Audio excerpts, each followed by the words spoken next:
de ce journal de 19h, le projet Promotion sociale et planification familiale est lancé à Koupéla. PROSAR est un projet de plan Burkina en partenariat avec l'ONG JHPGO et l'ABBF.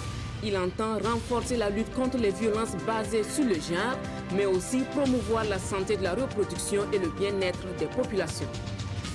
Dans cette édition, nous irons également à la rencontre de Roger Sawadgo, un vendeur de mouchoirs et à Bobo Dioulasso.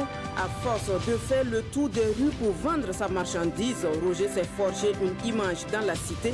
Vendre des mouchoirs n'est pas pour lui un sous-métier car il arrive à subvenir à ses besoins. Le portrait de Roger Sawadgo dans quelques instants. Voilà pour le sommaire de cette édition. Madame, Monsieur, bonsoir. Lutter contre les violences basées sur le genre et promouvoir la santé de la reproduction et le bien-être des populations du centre-est et de l'est, c'est la mission conjointe de l'ONG Plan International, l'ONG JHPGO et l'ABBF, une mission qui sera mise en œuvre par le projet Promotion sociale et planification familiale.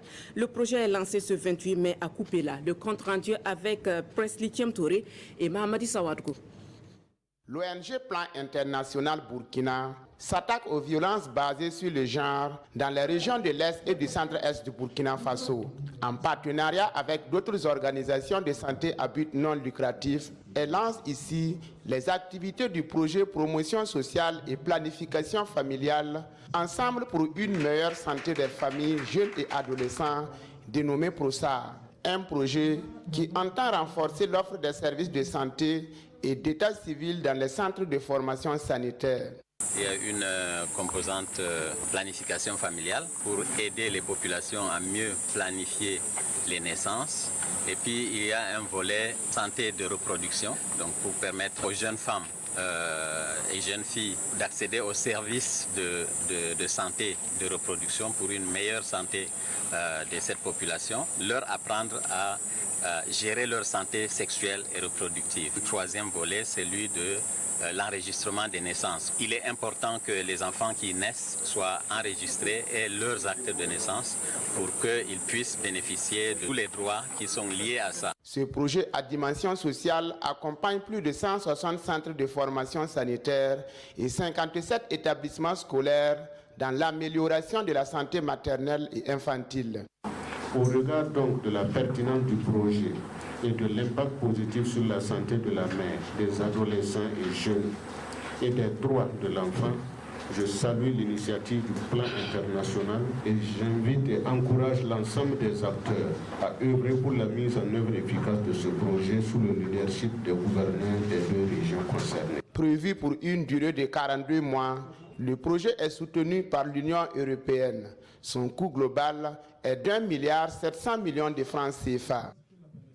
Dans sa volonté de promouvoir la mobilité urbaine et réduire en même temps les accidents de la circulation, la société de transport en commun Sotraco a procédé ce 29 mai à l'ouverture de la première ligne intercommunale Bobo-Bama. Les bus de la Sotraco sont donc désormais présents sur cette ligne et le coût du transport est fixé à 500 francs CFA. Le point de la cérémonie avec Karim Ilboudo et Karim Sissé. Le maire, le chef du village de Bama et bien d'autres passagers à bord d'un bus de la Sotraco. La scène se déroule à Bama, une scène qui donne du coup le top de départ de l'ouverture officielle de la ligne intercommunale Bobo-Bama. Bama représente un pôle de développement économique et il y a assez de déplacements entre Bama et Bobo Dioulasso. Et nous avons analysé tous ces éléments et nous avons jugé nécessaire et également la forte demande de mobilité au niveau de Bama. Et nous avons jugé nécessaire de commencer par Bama pour pouvoir soulager un tant soit peu la population pour qu'ils puissent vaguer de façon dans la sécurité à leur activité économique. La mise en exploitation de cette ligne intercommunale Bobo-Bama vient mettre fin au calvaire des populations en termes de mobilité. Des populations qui jadis faisaient le trajet Bobo-Bama soit à moto soit à bord des véhicules de fortune. C'est un soulagement, un grand soulagement pour la population et la commune de Bobo et de Bama.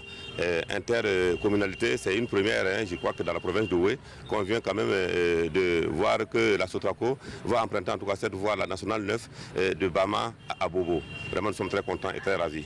500 francs CFA, c'est le coût du ticket Bobo-Bama. Et il a été demandé aux autorités communales et coutumières de sensibiliser les populations afin qu'elles fassent du bus leur moyen de déplacement privilégié. Nous restons à Bobo-Dioulasso et plus précisément à la RTB2 au bassin. La RTB2 qui a organisé une soirée dans le cadre de ces journées portes ouvertes. Une soirée pour remercier ses partenaires qui ont contribué à la réussite de l'événement. Karim Ilboudo et Rachid Sawadko étaient présents à cette soirée dédiée aux partenaires. Voici leur compte rendu. Ils ont associé les images à cette première édition des journées portes ouvertes de la RTB2 Bobo. Pour cette collaboration, la RTB leur est reconnaissante et leur rend hommage ici à travers cette soirée dénommée la Nuit des partenaires. C'est une immense joie parce que je vois que tous les partenaires sont venus à la longue et puis voilà, nous avons pu faire ce que nous voulons faire, nous avons montré ce que nous voulons montrer et puis voilà, rendez-vous à l'année prochaine. Attestation de reconnaissance à main, les différents partenaires sont satisfaits. Tous s'engagent à poursuivre le partenariat. Et je pense que c'est un mariage de raison. On a en tout cas l'esprit de continuer aussi longtemps que possible. Nous comptons sur la RTB vraiment pour faire connaître nos capacités professionnelles et l'objectif de réussir tout ce que nous faisons. Et nous serons toujours avec la RTB à chaque fois que la RTB aura besoin de notre présence. Un partenariat gagnant-gagnant et surtout un partenariat de raison. Parce que, vous savez, aujourd'hui, sans les médias, aucun pays ne peut se développer. C'est à travers la communication donc, que les pays se développent. Les journées portes ouvertes marquent le lancement de la nouvelle grille de programme de la RTB2 Bobo. Pour les premiers responsables de cette chaîne de proximité, la nouvelle grille est conçue pour répondre aux besoins des populations et chaque partenaire y trouvera son compte également. Nous en venons à cet autre titre de cette édition sur le vendeur de moussoirs dans les rues de Bobo-Dioulasso. Il s'appelle Roger Sawadgo et il est de ceux-là qui ne se plaignent pas du manque d'emploi. Lui, il en a un et il aime ce qu'il fait, vendre des moussoirs dans les rues de Bobo-Dioulasso. Le portrait de Roger Sawadgo est dressé par Karim Ilboudo et Moumni Barou. Il se faufile entre les engins. Il accoste les automobilistes pour proposer ses produits. Cet homme, nommé Roger Sawadogo, a environ 45 ans d'âge. Il s'est spécialisé dans la vente des mouchoirs depuis quelques années avec un accent mis sur ceux aux couleurs nationales. Chaque jour, il parcourt un certain nombre de carrefours de Bobo-Dioulasso, comme la place de la femme et les ronds-points des nations, à la recherche de sa pitance. Moi, j'ai commencé ce travail-là à Ouagadougou. Bon, je vois que ça va un peu. Je me suis déplacé pour aller en Côte d'Ivoire. Et de la Côte d'Ivoire, j'ai fait le Mali. Et c'est avec les mêmes travailleurs. Donc j'ai décidé de revenir chez moi dans mon propre pays pour vendre. Et là où je suis à Bobo ici, c'est spécialement l'autisme de mon propre pays que je vends. La vente des mouchoirs nourrit bien son homme, dit-il. Pour Roger Sawadogo, le Burkina Faso ne manque pas de petits métiers. Et avec la détermination, on parvient toujours à se faire une place au soleil. Il y a des gens qui font des briques, il y a des gens qui ramassent du sable. Et il arrive à avoir à manger. Donc on ne peut pas dire qu'il n'y a pas de travail. Est-ce que tout le monde peut être fonctionnaire? Ce n'est pas possible. L'État ne peut pas tout faire. Voilà, tout le monde chacun doit se lever pour se battre. En tout cas, quant à moi, demain après-demain, moi je ne peux pas dire qu'il n'y a pas de travail. Non. Moi, sauf dimanche que moi je me repose. Les usagers de la route louent le courage de ce vendeur ambulant. Pour eux, certains jeunes Burkinabés devraient s'inspirer de cet exemple pour lutter contre le chômage et la pauvreté. Ça vaut mieux que quelqu'un qui part faire la délinquance, ou quelqu'un qui fait de l'incivisme dans la ville partout, de gauche à droite.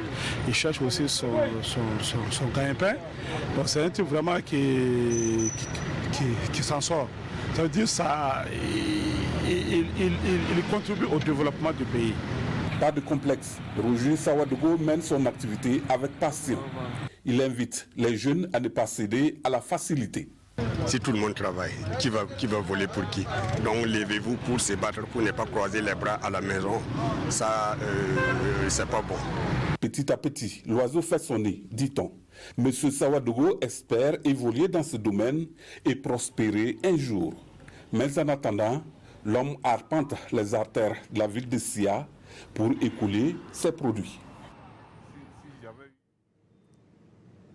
Bon, on va donc à Roger Sawadogo et nous mettons maintenant le cap sur Gawa, le lycée provincial Bafouji à 50 ans, un jubilé qui sera célébré en novembre prochain, mais déjà l'amicale des anciens élèves joue sa partition. L'amicale a procédé hier à la pose de la première pierre d'un bâtiment devant abriter de nouvelles salles de classe. Le reportage avec Alassane Bani et Lambert Soma.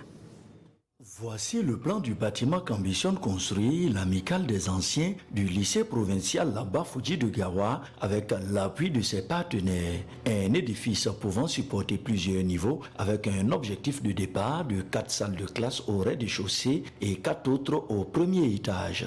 En attendant, l'on procède à la pose de la première pierre. C'est le choix de la reconnaissance à cette institution qui nous a formés. C'est aussi le choix naturellement de gratitude. J'invite surtout les anciens élèves à faire œuvre d'accompagnement pour nos jeunes frères et jeunes sœurs pour faire en sorte que nous puissions, par leur contribution, réaliser l'œuvre dont nous avons posé la pierre tout de suite là. Ça va nous permettre de désengorger nos classes parce que nous avons des effectifs par moment et pléthoriques. Et si vous prenez aujourd'hui notre seconde A1, il y a 84 élèves avec une norme normalement de 60. La construction de 8 salles de classe est l'élément clé des festivités du cinquantenaire du lycée provincial Bafouji de Gawa. Je crois que c'est cette œuvre-là qui est l'important dans cette cérémonie de commémoration du cinquantenaire du lycée Bafouji. Bien entendu, en marge de ces festivités-là, il y aura des activités festives, mais je pense que l'élément essentiel, c'est ce tact qui est posé et qui va rester. Au moins 76 millions de francs CFA doivent être mobilisés pour la concrétisation de cette infrastructure. À cet effet, des fiches de souscription et un compte bancaire sont disponibles pour les différentes contributions. Religion pourrait fermer cette édition, différent par nos traits culturels, formons un corps uni dans le Christ. C'est le thème de la première édition de la Journée des communautés, organisée par le Conseil pastoral de la paroisse Saint-Jean-Marie-Vianney. Une journée pour rendre grâce à la Vierge Marie, mais aussi renforcer la cohésion entre les différentes ethnies au sein de la paroisse. Oscar Soulama et Sanoa Christine Koulibaly signent le reportage. Procession d'offrandes, louanges et adorations sont au rendez-vous de cette messe d'action de grâce des différentes communautés ethniques de la paroisse Saint-Jean-Marie-Vianney de Tampuy. Un symbole fort voulu par le conseil pastoral de la paroisse pour promouvoir et consolider la paix, la cohésion sociale entre ses fidèles chrétiens. Alors nous sommes partis du plan pastoral de l'archidiocèse de Ouagadougou qui demande à ce que l'ensemble de la famille, de l'église famille, puisse arriver à vivre la communion des cœurs et des esprits. Et c'est dans ce sens que nous avons organisé, à la suite d'autres paroisses, cette activité dénommée Journée des communautés, qui vise à rassembler tous les hommes et toutes les femmes de différentes ethnies et communautés ou groupes régionaux pour essayer d'expérimenter cette réalité de l'Église famille. Ce concept de journée des communautés a été bien préparé et chacun dans sa communauté, dans sa langue, s'est senti interpellé. Et là, c'est l'illustration même de l'Église famille de Dieu. Première du genre, cette journée des communautés a connu la participation de 9 groupes ethniques et étrangers issus de plusieurs paroisses sœurs. Une kermesse et un plateau artistique sont aussi prévus pour célébrer l'union et la fraternité chrétienne. tout pour cette édition de 19h. Merci de votre fidélité. Le 20h avec Fousseni Kindo. Bon début de week-end à tous en compagnie de nos programmes.